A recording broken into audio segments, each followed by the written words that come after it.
ఇలాంటి waste candidate మాట్లాడినా కూడా బాధలే. అచ్చెన్నాయుడు ఇప్పుడు ఎర్రంనాయుడు అనే అచ్చెన్నాయుడు ఇప్పుడు డిప్యూటీ సీఎం గా ఉన్నటువంటి బట్టి విక్రమార్క గారిని మీలాంటి ఒక రిపోర్టరు, అయ్యా జగన్మోహన్ రెడ్డి గారు వాళ్ళ తండ్రి చనిపోయినప్పుడు సంతకాలు సేకరించమని చెప్పినాడంట కదా, నిజమా అని అడిగితే నా దేవుని సాక్షిగా అతనికి సంబంధమే లేదు, మేమే స్వయంగా పెట్టామని చెప్పి ఆయన చెప్పినాడు. నిన్నగాక మొన్న రఘువీరారెడ్డి గారిని వైఎన్ఆర్ అని ఒక సోషల్ మీడియాపై మడకి చర్యలో డిస్కషన్ చేసినప్పుడు, సార్ మీరు ఆ రోజు జగన్మోహన్ రెడ్డి గారు సీఎం కావాలని కోరినారా లేక ఆయన అడిగినాడంటే, అతనికి సంబంధమే లేదు, ఇంట్లో మాత్రమే ఉన్నాడు, అతనికి సంబంధం లేదు, మేము మాత్రమే సేకరించినాం. అది అయిపోయిన తర్వాత హైకమాండ్ ఎవరు మీ ముఖ్యమంత్రి అంటే రఘువీరారెడ్డి అని జగన్మోహన్ రెడ్డి చెప్తే, నేను రఘువీరారెడ్డి ఒకటి నేను చెప్పినాను, జగన్మోహన్ రెడ్డి వద్దు నాకు మీరే ఉండాలి ముఖ్యమంత్రిగా, నా జీవితంలో మిమ్మల్ని ముఖ్యమంత్రి చూడాలనేది నా కోరికని నేను చెప్పినానని ఆయన ఇంటర్వ్యూలో చెప్పినాడు. అట్లా ఆయన మనం గోదావరి జిల్లాలో ఒక ఎమ్మెల్యే, ఆయన కూడా మాజీ ఎమ్మెల్యే, ఇప్పుడు ఆయన కూడా అదే విషయాన్ని చెప్పినాడు. చాలా మంది ఎమ్మెల్యేలు, ఎంపీలు, మినిస్టర్లు జగన్మోహన్ రెడ్డికి సంబంధం లేదు, ఇంట్లో ఉన్నాడు ఆయన, ఇంట్లో ఉన్నటువంటి వ్యక్తిని మేమంతటా మేమే సంతకాల సేకరణ చేసినాం. నల్లాకాల పవరాలగుట్ట దగ్గరికి అన్వేషణకు పోయినప్పుడు డిస్కషన్ వస్తూ మాకు TV5 క్యాండిడేట్ డిస్కషన్ లో, సార్ ఫర్దర్ ముఖ్యమంత్రి ఎవరు సార్ అంటే, ఎవరు మా ముఖ్యమంత్రి జగన్మోహన్ రెడ్డి గారని మేము చెప్పినాము అని వాళ్ళ నోటితో వాళ్ళు చెప్తే, మన నోటికి పద్దు లేకుండా ఇష్టం వచ్చినట్టు పిచ్చిగా వాగితే ఎట్లా సార్? మరీ ఇంత దారుణంగా మాట్లాడితే ఎట్లా? ఇప్పుడు ఎన్టీ రామారావు గారు ముఖ్యమంత్రిగా ఉన్నప్పుడు ఆయనకు మోసం చేసి లక్ష్మీభారతి గారిని అడ్డు పెట్టుకొని ఆయన సంతకాల సేకరణ కొన్ని మీడియా ఛానల్, కొన్ని వేస్ట్ మీడియా ఛానళ్లు పెట్టుకొని 10 మంది వచ్చే 20 మంది వచ్చినారు, 20 మంది వచ్చే 50 మంది వచ్చినారు, 50 మంది వచ్చే 150 మంది వచ్చినారని ఊరికే ఉదప్పుడు ఉపన్యాసాలు ఇచ్చిన తర్వాత అక్కడ ఎమ్మెల్యేలంతా పోతారంటే ఈయన టక్కన అసెంబ్లీని రద్దు చేస్తాడని తెలుసుకున్న తర్వాత మళ్ళీ మీడియాలో ఎక్స్పోజ్ చేసి ఉన్న వాళ్ళని లేని వాళ్ళని అందరినీ చూపిస్తే, రామారావు గారికి ఎవరో చెప్తే డైరెక్ట్ నేను పోయి అడిగితే వస్తారా ఎమ్మెల్యేలని పోవాలని రామారావు గారు వాళ్ళు ఉన్నటువంటి హోటల్ దగ్గరికి పోతే, వైస్రాయ్ హోటల్ అనుకుంటా, ఆ హోటల్ దగ్గరికి పోతే అక్కడ చంద్రబాబు నాయుడు గారు లోపల కూర్చొని వాడు పేస్ట్ ముండా కొడుకు వచ్చినాడు, మళ్ళీ చెప్పులతో కొట్టాను అని చెప్పి చెప్పులతో కొట్టించినటువంటి నీచ నికృష్ట చండాల దరిద్రమైనటువంటి నాయకులు ఉన్నటువంటి ఈ పార్టీ వాళ్ళు కూడా వైసీపీ డబ్బులు పడితే ఇంకా ఇంతకన్నా దిగజారి ఏముంటుంది రాష్ట్రంలో, దేశంలో?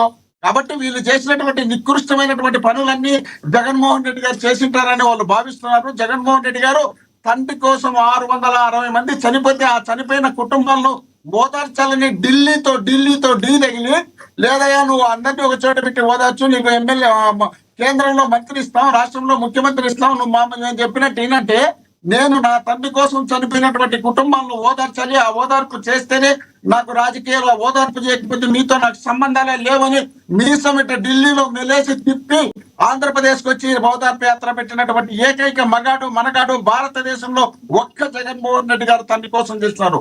వీళ్ళలాగా తండ్రులు చనిపోతే వెళ్ళిపోయి దినాలు చేసుకోకుండా, తండ్రులు చనిపోతే వాళ్ళ పేర్లు చెప్పుకుంటే తండ్రుల పేర్లు చెప్పుకోకుండా, పుట్టినప్పటి నుండి ఇప్పటి వరకు కూడా నా తల్లి పలానోళ్ళు, నా తండ్రి పలానోళ్ళని చెప్పుకోలేనటువంటి పెద్ద మనుషులు, ముఖ్యమంత్రులు, కేంద్ర మంత్రులు అయినటువంటి వీళ్ళు కూడా జగన్మోహన్ రెడ్డి గారిని కుటుంబాన్ని మాట్లాడితే దయ్యాలు వేదాలు వల్లిస్తాయి చూడు, దయ్యాలు వేదాలు చెప్తే ఎట్టుంటుందో అట్లా ఈ దయ్యాలు వేదాలు వల్లించినట్టుంది రాష్ట్రంలో అనిపిస్తుంది జనానికి. వీళ్ళకు అసలు పాయింట్ అది కాదు, ఎర్రంనాయుడు గారికో, అచ్చెన్నాయుడు గారికో, పిచ్చినాయుడికో, ఇంకోనాయుడికో కాదు, జగన్మోహన్ రెడ్డి అనే వ్యక్తి మావిగన్ అనేది తెచ్చిన తర్వాత, ఈ మావిగన్ అనే కార్యక్రమం జనంలోకి బ్రహ్మాండంగా వెళ్ళిన తర్వాత, ఇప్పుడు వీళ్ళు పెట్టుకున్నటువంటి ఈ అమరావతి అనేది పూర్తి స్థాయిలో ఫెయిల్యూర్ అవుతుందని జనం భావించిన తర్వాత కేవలం జగన్మోహన్ రెడ్డి గారిని ఒక్కొక్క రోజు ఒక్కొక్కటి. మోహన్ రెడ్డి గారు, రాజశేఖర్ రెడ్డి గారి బ్లడ్ అయిన షర్మిల గారు ఇదే మావిగన్ గురించి జగన్మోహన్ రెడ్డి గారిని తూర్పార పట్టారు. మరి షర్మిల గారు మాట్లాడికి సమాధానం చెప్పాలి కదా. ఇప్పుడు లక్ష్మణ గారు, ఇప్పుడు మీరు, నేను, ఇంకోరు, మనందరం ఒక కుటుంబం అనుకో. ఒక కుటుంబం అయినప్పుడు మనం అంతా కుటుంబంలో ఉండి ఒకవేళ మీకు నాకు మనస్పర్ధలు వచ్చి సరిపోకపోతే మీరు మాట్లాడేటప్పుడు ఒక టైప్ ఉంటుంది. అంటే మీరు మాట్లాడినారంటే జనం పరిగణలోకి తీసుకుంటారు. మీరు బయటికి వెళ్ళి నాకు ఎవరు శత్రువు అనేది నేను భావించినాను, ఆ రాజకీయంగా ఆ శత్రువుతో మీరు కలిసి ఆ శత్రువు పార్టీకి అధినేతగా ఉండి మీరు రాష్ట్రంలో పోటీ చేసి గెలిచాలని ప్రయత్నం చేసి జోలి బట్టి అడుక్కుంటే చీ కొట్టిన తర్వాత లాస్ట్కి ఏం కావాలా? నేను రాష్ట్రంలో నిలదొక్కుకోవాలంటే, నాకు కమిషన్లు రావాలంటే, నేను ఎవరికి భజన చేస్తే నాకు కమిషన్ ఇస్తారో ఆ భజన చేయాలంటే, ఆ భజన ఎక్కడ చేయాలో అక్కడ చేసేదానికి ప్రయత్నం చేసినప్పుడు మాత్రమే జగన్మోహన్ రెడ్డి గారిని టార్గెట్ పెట్టుకున్నారు. ఎవరన్నా రాష్ట్రంలో అధికారంలో ఉన్నప్పుడు, ప్రతిపక్షంలో ఉన్నప్పుడు అదే వ్యక్తిని ప్రతిపక్ష పార్టీలుగా చెప్పుకుంటున్నటువంటి, దేశంలో చెప్పుకుంటున్నటువంటి నాయకులు రాష్ట్రంలో వచ్చి జగన్మోహన్ రెడ్డి గారు తిడతారంటే వీళ్ళు ఎంత దిగజారిపోయి రాష్ట్రంలో రాజకీయాలు చేస్తున్నారు అనడానికి షర్మిలమ్మ ఒక నిదర్శనంగా చెప్పుకోవాల్సిన అవసరం ఉంది తప్ప. అంటే షర్మిల గారు ఎవరి కోసం చేస్తున్నారు అంటారు మీరు? షర్మిల గారు టార్గెట్ ఇప్పుడు జగన్మోహన్ రెడ్డి గారే అంటారా మీరు? ఇప్పుడు రాష్ట్రంలో చంద్రబాబు నాయుడు గారు ఎక్కడ ఫెయిల్యూర్ అవుతారో, ఎక్కడ ఇబ్బందుల్లో పడతారో, ఎక్కడ బాగా నష్టపోతారనే మెసేజ్ వస్తుందో, జనంలోకి చంద్రబాబు నాయుడు గారు ఇంత దిగజారిపోతున్నాడని ఎప్పుడు అనిపిస్తుందో అప్పుడు షర్మిలమ్మ గారిని తీసుకొచ్చారు. రాత్రికి తీసుకొచ్చి ఒక స్క్రిప్ట్ రాయించి, అమ్మా ఇది మాట్లాడమ్మా, అదే మాట్లాడమ్మా అంటారు. ఇప్పుడు మీరు నేను అందరం చూడంగా వివేకానంద రెడ్డి గారిని జగన్మోహన్ రెడ్డి గారు చంపినారు అన్నారు కదా. సిబిఐ దర్యాప్తు జరిగింది కదా. వీళ్ళు ముఖ్యమంత్రిగా ఇప్పుడు 2 సార్లు వీళ్ళే ముఖ్యమంత్రి కదా. వీళ్ళకి అనుకూలంగా ఉన్నటువంటి పార్టీలు కేంద్రంలో ఉన్నాయి కదా. మరి సిబిఐ జిల్లా అధీనంలో ఉంటుంది కదా.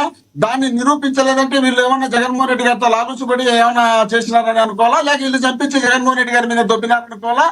ఏమనుకోవాలో ఒకటి పెట్టుకోండి. రెండోది, జగన్మోహన్ రెడ్డి గారు ఎంపీకి వచ్చి టికెట్ కోసం అవినాష్ రెడ్డి గారికి ఎంపీ ఇవ్వాలని అని చంపినారండి. ఎవరు పార్టీ ఎవరిది? చంద్రబాబు నాయుడు టికెటా ఇచ్చేది? జగన్మోహన్ రెడ్డి గారి టికెటా? జగన్మోహన్ రెడ్డి గారు టికెట్ ఇచ్చినప్పుడు జగన్మోహన్ రెడ్డి గారు ఇష్టం వచ్చినట్టు ఉంటుంది తప్ప వీళ్ళు చెప్పినట్టు వాళ్ళు చెప్పినట్టు టికెట్. జగన్మోహన్ రెడ్డి గారు ముందే ఆల్రెడీ ఆయన ఎంపీగా గెలిపించుకున్నారు, ఎంపీ టికెట్ అనౌన్స్ చేస్తున్నారు, ఎంపీగా ప్రచారం చేస్తున్నారు. వివేకానంద రెడ్డి గారు ఎంపీగా పోయి ప్రచారం చేస్తున్నారు. ఇక్కడ షర్మిల గారు కావచ్చు, సునీత గారు కావచ్చు, విపరీతంగా డైరెక్ట్ గా అవినాష్ రెడ్డి మీద ఇలా మాట్లాడుతున్నప్పుడు జగన్మోహన్ రెడ్డి గారు కాపాడారు అన్నప్పుడు ఒక్కసారైనా జగన్మోహన్ రెడ్డి గారు బయటకు వచ్చి ఇది కాదు ఇది జరిగిందని చెప్పాలి కదా. ఎందుకు స్పందించడం లేదు జగన్మోహన్? మీరు ఇక్కడ మీరు ఆంధ్రప్రదేశ్ ఛానల్ చూడలేమో. నాకు తెలిసి చాలా ఛానల్లో చెప్పినాడు, అసెంబ్లీలో చెప్పినాడు. దాంట్లో అవినాష్ రెడ్డికి సంబంధం లేదు, ఉద్దేశపూర్వకంగా వాళ్ళ మాటలని వీళ్ళు కడుతున్నారు. అతనికి చిన్న పిల్లోడు, అతను నా తమ్ముడు, మా చిన్నాయనంతో నాకు అతను అంతే, అలాంటి వ్యక్తి ఎట్లా చేస్తాడు అని అసెంబ్లీలో చెప్పినాడు. తర్వాత ప్రెస్ మీట్ లో చెప్పినాడు. కానీ మీరు వినలేదేమో, దాని పక్కన పెడదాం. అవును, ఇప్పుడు జగన్మోహన్ రెడ్డి గారు ఆయన ప్రత్యర్థులను చంపితే ఆయన ముఖ్యమంత్రి అవుతాడు, కానీ చిన్నాయన చంపితే ముఖ్యమంత్రి అవుతాడు. ప్రత్యర్థులు చంపితే అడ్డం లేకుండా పోతారు, అడ్డం లేకుండా పోతే ముఖ్యమంత్రి అవుతాడు. మరి వాళ్ళ జోలికి పోలేదు ఎందుకు? వీళ్ళని ఎందుకు సంపాదించింది? అసలు మనం చంపించి మనం ఆయన మీద తప్పితే ఎట్లా? ఇప్పుడు ఎన్టీ రామారావు ముఖ్యమంత్రిగా ఉన్నాడు.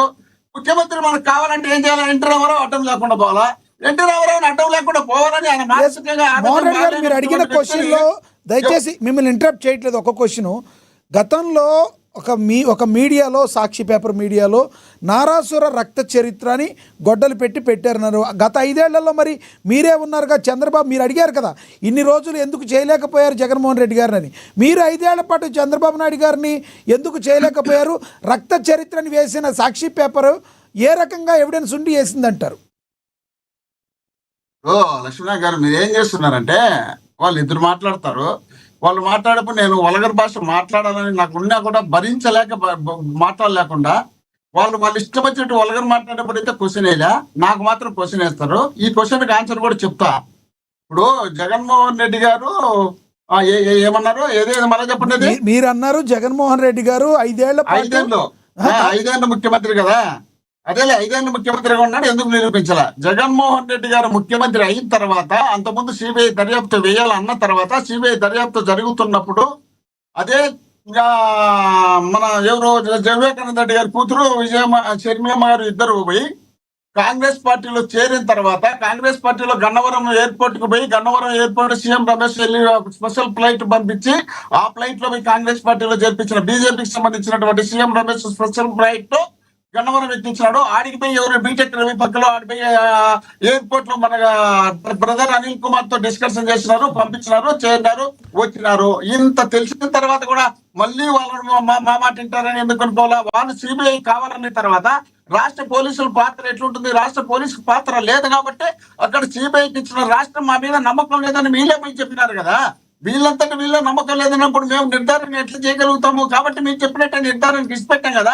ఇచ్చిపెట్టిన తర్వాత మన చీకొట్టింది కదా సిబిఐ. అరే మీరు మళ్ళా దాని జోలికి పోతూ జగన్మోహన్ రెడ్డికి కానీ, భారతమ్మ కానీ, అవినాష్ రెడ్డి గారికి కానీ లేదు, దానికి సంబంధం లేదని చెప్పిన తర్వాత దాన్ని పదే పదే మాట్లాడుతుంటే వీళ్ళ చేత కానీ నిశ్చేష్టమైనటువంటి పరిపాలనలో వీళ్ళకి చేత కాక ఇట్లా చెప్పుకొచ్చి మాట్లాడాలనే ఉద్దేశంలో భాగంగా మాట్లాడుతున్నారు తప్ప వీళ్ళు ఎక్కడ వీళ్ళు నిర్ధారణ చేయగలుగుతున్నారు. ఈ మావిగం అనే కార్యక్రమం పూర్తి స్థాయిలో జనంలోకి పోతుంది కాబట్టి ఇది ఒకటి అది ఒకటి రోజు ఏదో ఒకటి తీసుకొచ్చి ఇప్పుడు మీరైతే ఒకటి చెప్తున్నారు మోహన్ రెడ్డి గారు, షర్మిల గారు చంద్రబాబు నాయుడు గారి కోసం పనిచేస్తున్నారు, ఆయన ఏ స్క్రిప్ట్ ఇస్తే అది చదువుతున్నారు అని మీరు మాట్లాడుతున్నారు. రాజన్న బిడ్డగా మీరు మర్చిపోయినట్టున్నారు షర్మిల గారిని. ఇప్పుడు నాకు కొంచెం మాట్లాడినా క్వశ్చన్ లేయచ్చు, మీరేం అభిప్రాయం లేరు కదా, మనకు ఇంకా టైం కూడా ఉంది కదా. వాళ్ళిద్దరు కలిసి ఒక పార్టీ నేనేం అడగలేదు సార్, నేనేం అడగలేదు. అదే మీరు క్వశ్చన్ వేయచ్చు, నేను కొంచెం మాట్లాడాలి ఎందుకంటే నాకు ఉంది కదా సబ్జెక్ట్ మాట్లాడాల్సింది. ఎందుకంటే మళ్ళీ ఇస్తా అంటే ఒక్కళ్ళే. అదే సార్ నేను అదే చెప్తున్నా. రాజశేఖర రెడ్డి గారు ముఖ్యమంత్రిగా ఉన్నప్పుడు అసెంబ్లీలో మాట్లాడేటప్పుడు నెక్స్ట్ నువ్వు మళ్ళీ కనపడవు అని చెప్పినటువంటి చంద్రబాబు నాయుడు గారు